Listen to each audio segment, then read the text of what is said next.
주가에 좀 민감한 편이라서 세금은 뜯길지언정 네네네. 그 출렁거리는 주가는 또 못 버팁니다. 왜 그런 거예요? 멘탈이. 그러니까 세금은 그렇게 막 턱턱 내면서 왜 그 떨어지는 건 못 참아요. 못 참나요? 파란색 뜨는 게 나는 너무 싫어. 어. 약간 이런 분들이 많으셔가지고. 그러니까 저는 그게 너무 이상하더라고요. 아, 그렇습니까? 저는 부동산 하시는 분들은 네. 막 되게 여유로울 줄 알았어요. 뭐 떨어져도 그만. 떨어져도 뭐 이래도 흥 저래도 흥. 근데 제가 나중에 물어보면 다 팔았대. 죽을라 그래. 네. 못 견뎌갖고 팔았대. 네. 네. 그래서 물어보고 싶었습니다. 주식 투자를 아예 안 하시는 분도 많습니다. 네네. 근데 어쨌든 지금 그렇게 좀 하시고 싶은 부동산 투자자가 계시다면 소액으로 한 2, 3억. 소액이 2, 3억인가요? 좋습니다. 2, 3억이 이제 있다. 그러면은 네. 지금 같은 경우에는 ETF가 한국 증시에도 있습니다. 네. 네, 그래서 코스닥 지수를 2배로 추종을 하는 그런 ETF가 있어요. 종목 코드가 233740인데 네. 하도 그 이름이 길어서 제가 외우질 못해가지고 그냥 코드를 외우고 다닙니다. 6자리 숫자. 233740을 치시면 아마 나올 거예요. 그래서 코덱스 코스닥 150 레버리지인가 뭐 그런 이름이에요. 그래서 그게 코스닥 지수가 1% 올라가면 2% 올라가고 1% 떨어지면 2% 떨어지는 그런 상품입니다.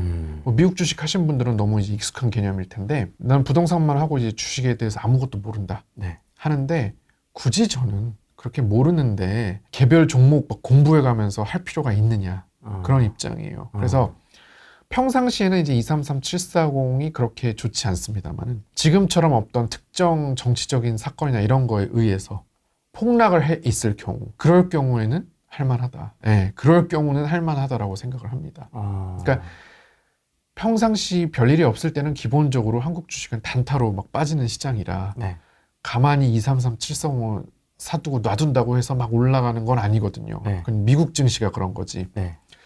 지금처럼 이 탄핵 이런 이슈에 의해서 이렇게 됐을 때는 우리 2016년 12월부터 2018년 1월까지 코스피 코스닥 차트를 보시면 제가 지금 무슨 말을 하는지 아실 거예요. 8년 전에 이 새롭게 대선이 치러지고 굉장히 많이 올랐습니다. 물론 2018년 여름부터는 갑자기 트럼프가 중국하고 무역전쟁을 한다고 해서 개폭락을 하긴 했어요. 근데 2018년 1월까지는 잘 올랐습니다. 임기 초.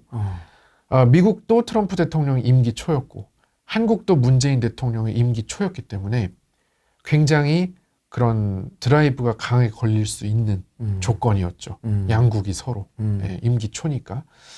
그래서 조건이 굉장히 좋았던 때라 좋았습니다. 근데 많은 사람들이 트럼프 때 이제 힘들었다고 기억하는 이유가 무역전쟁 때 하도 떨어져가지고 2018년, 19년 굉장히 힘들었거든요. 그러다가 코로나가 20년에 이제 터진 건데 그래서 이제 그것만 기억하시는 경우 많지만 초기에는 좋았다. 그래서 마찬가지로 지금도 한국의 어떤 집권 초기, 그 다음에 미국의 집권 초기 그렇기 때문에 굉장히 그냥 잘 모르는 분들이라면 지수 ETF에 넣어놔도 좋다. 기본적으로. 그렇고요. 뭐 개별 종목을 난 그래도 꼭 하고 싶다. 그런 분들 같은 경우는 아무래도 이제 트럼프 관련해가지고 좀 촉각을 곤두세우는 게 좋겠고 당연한 얘기지만 만약에 조기 대선이 치러진다면 누가 대통령이 되는지 그 두 개에 따라서 집권 초기는 많이 결정이 되거든요. 그래서 그거에 대한 거를 촉각을 항상 곤두세우셔야 된다. 근데 트럼프 2기가 시작되면 바로 중국하고 또 싸우지 않을까요?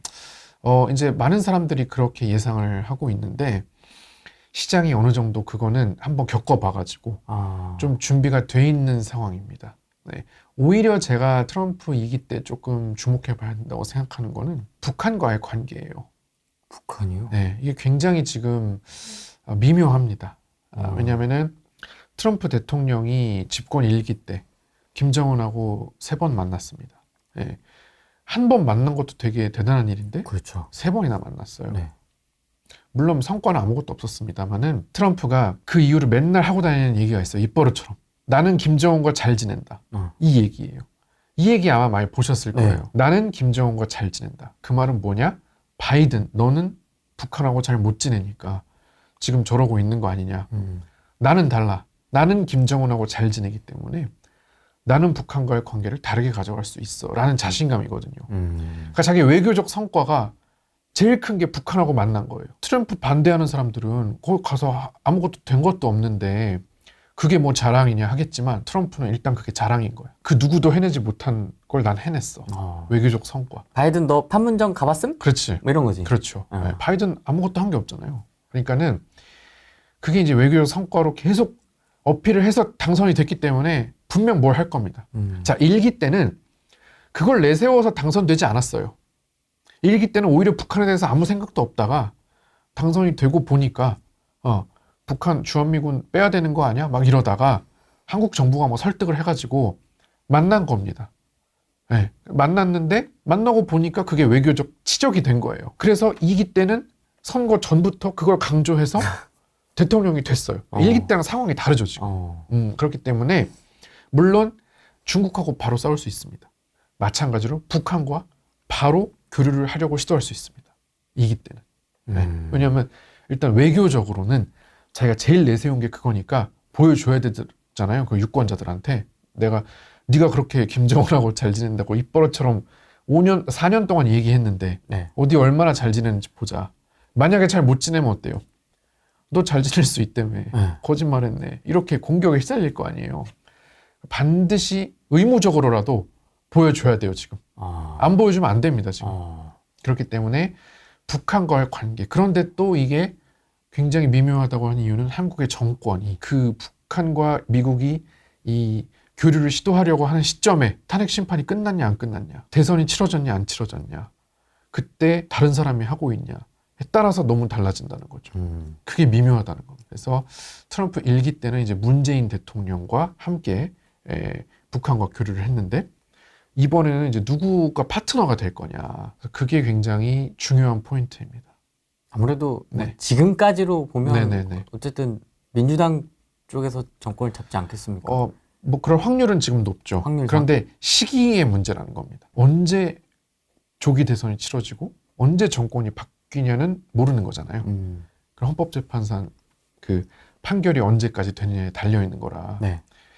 그러니까 이제 트럼프 대통령 취임은 당장 1월이고 그게 이제 미묘하다는 겁니다. 7층에 삼성전자 물려 있는데 네. 어떻게 할까요? 7층이면 저라면 삼성전자가 만약에 10%가 올랐어요. 네. 만약에 네. 그 예를 들어 뭐 2달 동안 10%가 올랐다고 칩시다. 삼성전자가. 그러면 233740은 최소 15% 이상 올라 있을 겁니다. 코스닥 지수의 2배니까. 네. 삼성전자의 그 변동폭이 코스닥 지수보다 그 적거든요. 그러니까 무슨 말이냐면 코스닥 지수가 워낙 이게 심하잖아요. 코스닥 지수가 2% 오를 때 삼성전자를 보면 한 1.5% 이렇게 오르고 있을 거예요 아마. 예, 물론 뭐 다른 날도 있겠지만 근데 레버리지는 여기다 변동폭에다가 2배를 더했잖아요. 그럼 삼성전자를 갖고 있다는 건 뭐예요? 코스피가 오른다는 거에 베팅을 하는 거잖아요. 네. 더 내려갈 거라면 지금이라도 손절을 해야죠. 근데 내가 삼성전자를 안 팔고 갖고 있어. 이 뜻은 뭐냐? 코스피가 이제 올라갈 거라는 그런 희망 때문에 안 팔고 갖고 있는 거겠죠? 그러니까 코스피가 올라갈 거라는 희망이 있다면 코스닥 2배는 더 올라갈 겁니다. 그렇게 저는 말씀드리고 싶어요. 그리고 제가 항상 학생들한테 하는 얘기가 자, 삼성전자를 너가 7만 원에 샀어. 삼성전자의 7만 원이라는 가격은 전 세계에서 너에게만 의미 있는 가격이다. 그게 무슨 뜻이죠? 그 어디에도 삼성전자가 7만 원을 가야 된다는 정당성이 없다는 거예요. 너가 7만 원을 샀다는 거 빼고는 그 어디에도 삼성전자가 7만 원을 가야 될 이유가 없는 거예요. 내가 산 가격은 오로지 나에게만 의미가 있는 가격이지 아무에게도 중요한 가격이 아닙니다. 그렇기 때문에 사실 삼성전자 7만 원의 의미는 안 두는 게 맞죠. 거기에 아무런 의미를 부여하지 말아야 됩니다. 내가 샀다는 것 뿐이에요. 그러면 예를 들어서 자, 내가 삼성전자 100주를 갖고 있었어요. 7만 원에. 네. 근데 자, 5만 원에 이제 추매를 했어요. 그래서 평단가가 6만 원이 됐습니다. 네, 낮아졌어. 그럼 그때부터는 6만 원이 중요한 가격이 될 거 아니에요. 본인한테만. 네. 그러니까 본인이 산 평단은 아무 의미가 없습니다. 네. 거기까지 올라올까 안 올라올까 아무 의미가 없어요. 제일 중요한 것은 지금으로부터 시작해서 뭐가 제일 많이 오를까죠. 삼성전자보다 더 많은 게 있다면 옮겨가야죠. 그러니까 항상 사고를 내가 산 가격에 매몰돼가지고 여기에 오냐 안 오냐 부동산 하시는 분들이 그런 분들이 많은 것 같아요. 맞습니다. 내가 이 아파트를 정고점에 샀어. 그치. 그러면 이 세상에서 그 아파트가 그 뭐 12억이다 하면 12억이 돼야 될 이유는 그 사람이 샀기 때문 말고는 없잖아요. 원래 시장 상황에 따라 달라지는 건데 도대체 왜 12억이 돼야 되느냐. 아무런 정당성이 없습니다. 근데 이제 그 12억에 집착을 하시죠. 근데 부동산은 이해를 합니다. 세금이 워낙에 한 번 옮길 때마다 많이 드니까. 근데 주식은 부동산 안 하고 주식을 하는 이유는 저는 세금이 없기 때문이라고 생각을 해요. 그 장점을 10분 활용해야 된다. 자산의 성격. 내가 코인 시장에 들어왔으면 코인 시장의 장점을 활용해서 투자를 해야겠죠. 내가 주식 시장에 들어와 놓고 왜 부동산 시장처럼 투자를 하냐 이거죠. 답답하게. 거기에 왔으면은 로마에 가면 로마법을 따르라고 주식에 왔으면은 마음껏 신나게 옮겨 타라는 거예요. 부동산 때 못했던 시뮬레이션. 내가 이 집을 안 사고 저걸 샀더라면 주식장에선 당장 다 구현할 수 있어요, 여러분. 물론 뭐 손절을 할 수도 있겠지만 다 시뮬레이션 할 수 했던 거를 실제로 할 수 있습니다. 욕망을. 그렇죠. 펼칠 수 있는 거죠. 이걸 팔고 이걸 대신 사고. 그래서 이런 게 다 가능하기 때문에 그런 걸 좀 잘 활용하셨으면 좋겠고, 내가 산 가격은 의미가 없다. 중요한 건 지금부터 뭐가 제일 많이 오를지만 좀 신경을 써라. 이런 겁니다. 저는 교수님이시니까 뭔가 이렇게 반도체 사이클과 시장 전망 이런 얘기가 나올 줄 알았습니다. 삼성전자 얘기할 때. 근데 그게 아니다. 너의 욕망을 펼쳐라. 그 제가 그런 얘기 같은 거 하고 앉아 있을 것 같으면은 제가 이제 시간 낭비 안 합니다. 쓸데없는 얘기거든요. 그러니까 근데 제가 왜 그런지는 알죠. 왜냐하면 그런 크리에이터들은 그런 얘기를 해야 살아남을 수 있어요. 그래야 자기 존재 가치가 있는 거예요. 디램 가격 막 얘기하고 막. 그치. 그런 거를 계속해서 중요하다고 일반 대중에게 인식을 시켜야 자기를 계속 찾아줄 거거든. 어떻게 보면 가스라이팅이네. 그렇죠. 그게 중요하지 않은데 중요하다고 하는 거예요. 그러니까는 언론에서도 인터뷰하고 유튜브에서도 나오고 막 이러면서 자기를 찾아주고 계속 그러니까 그 사람들은 생존의 문제입니다. 사람들이 이제 이게 중요하지 않다는 걸 다 알아버리면은 갈 데가 없거든요. 근데 저는 사실 뭐 그런 거 안 해도 충분히 먹고 살고 뭐 그렇게 막 나의 필요성을 인식시킬 필요도 없어요. 저는 일반 대중에게. 그래서 저는 저 좋아하고 따라오는 사람만 그냥 가져간다. 뭐 나머지는 나는 관심이 없다. 스타일이 저랑 비슷하시네요. 그냥 난 모르겠다. 그래서 그런 거라 저는 약간 그런 존재 가치를 증명하거나 뭐 이런 일이 없습니다. 그래서 하고 싶은 얘기를 다 하죠. 이렇게 보통 주식 유튜버, 뭐 부동산도 마찬가지긴 한데 이렇게 좀 이렇게 유명해지려고 좀 뭔가 영향력을 키우려고 많이 노력을 하지 않습니까? 네네네. 맞는 말만 계속 하니까 또 알아봐 주시는 분들도 많고 해서. 뼈 많이 맞았습니다. 네네.